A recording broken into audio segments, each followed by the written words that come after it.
Assalamualaikum warahmatullahi wabarakatuh. Halo teman-teman semua, perkenalkan nama saya Uci Adeh Putri dengan NIM 203291158 dari Prodi Pendidikan Agama Islam.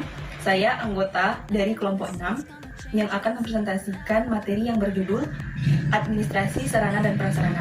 Bagian pertama A, konsep dasar administrasi sarana dan prasarana.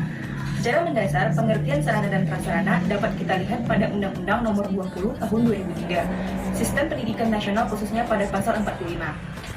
Bagian pertama, setiap satuan pendidikan formal dan non-formal menyediakan sarana dan prasarana yang memenuhi keperluan pendidikan sesuai dengan pertumbuhan dan perkembangan potensi fisik, kecerdasan intelektual, sosial, emosional, dan kejiwaan peserta didik. Yang kedua, ketentuan mengenai sarana dan prasarana pendidikan pada semua satuan pendidikan sebagaimana dimaksud dalam ayat 1 diatur lebih lanjut dengan peraturan pemerintah. Administrasi sarana dan prasarana dilaksanakan dengan berlandasan pada A. Undang-Undang Nomor 20 Tahun 2003 tentang Sistem Pendidikan Nasional. Pada pasal 35 ayat 1 yang berbunyi standar nasional pendidikan terdiri atas standar isi, prose, kompetensi lulusan, ketenagaan pendidikan yang harus ditingkatkan secara berencana dan berlaku. Yang kedua, pasal 35 ayat 2, standar nasional pendidikan digunakan sebagai acuan pengembangan kurikulum, tenaga kependidikan, sarana dan prasarana, pengelolaan dan pembiayaan. B. Peraturan Pemerintahan Nomor 19 Tahun 2005 tentang Standar Nasional Pendidikan terdapat pada pasal 42 ayat 1 dan ayat 2 dan pasal 43 ayat 1 sampai dengan ayat 6. C. Keputusan Menteri Pendidikan Nasional Nomor 031-O-2002 tentang tugas dan tanggung jawab Direktorat Pendidikan TK dan SD. Selanjutnya D. Keputusan Menteri Pendidikan dan Kebudayaan Nomor 010A-1998 tentang penggunaan buku pelajaran.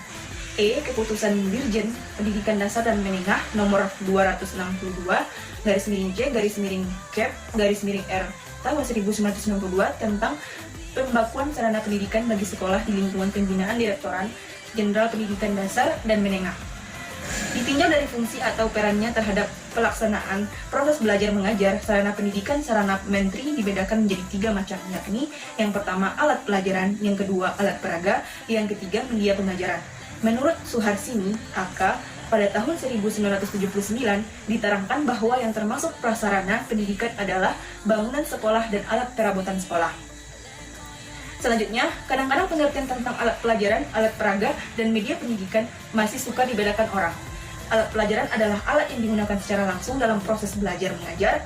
Alat ini mungkin berwujud buku, alat peraga, alat tulis, dan alat praktek. Media pendidikan dikatakan oleh Umar Suwito adalah sarana pendidikan yang digunakan sebagai perantara dalam proses belajar mengajar untuk lebih mempertinggikan efektivitas dan efisiensi dalam mencapai tujuan pendidikan.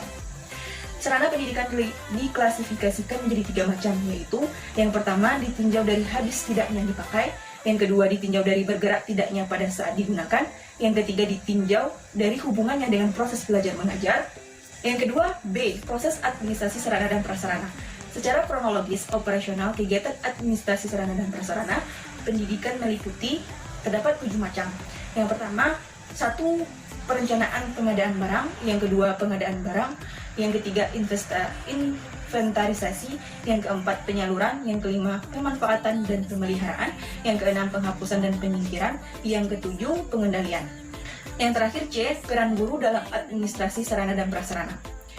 Kebijakan pemerintah tentang pengelolaan sarana dan prasarana sekolah tertuang di dalam Undang-Undang Nomor 20 Tahun 2003 tentang Sisdiknas pasal 45 ayat 1 yang berbunyi, setiap satuan pendidikan formal dan non-formal menyediakan sarana dan prasarana yang memenuhi keperluan pendidikan sesuai dengan pertumbuhan dan perkembangan potensi fisik, kecerdasan intelektual, sosial, emosional, dan kejiwaan peserta didik. Adapun peran guru dalam administrasi sarana dan prasarana sekolah, yang pertama terlibat dalam perencanaan pengadaan alat bantu pengajaran, yang kedua terlibat dalam pemanfaatan dan pemeliharaan alat bantu pengajaran yang digunakan guru, yang terakhir pengawasan dalam penggunaan alat praktek oleh siswa atau peserta didik. Baiklah, sekian penyampaian materi dari saya. Jika terdapat kesalahan dalam penyampaian materi, saya mohon maaf. Saya ucapkan terima kasih. Wassalamualaikum warahmatullahi wabarakatuh.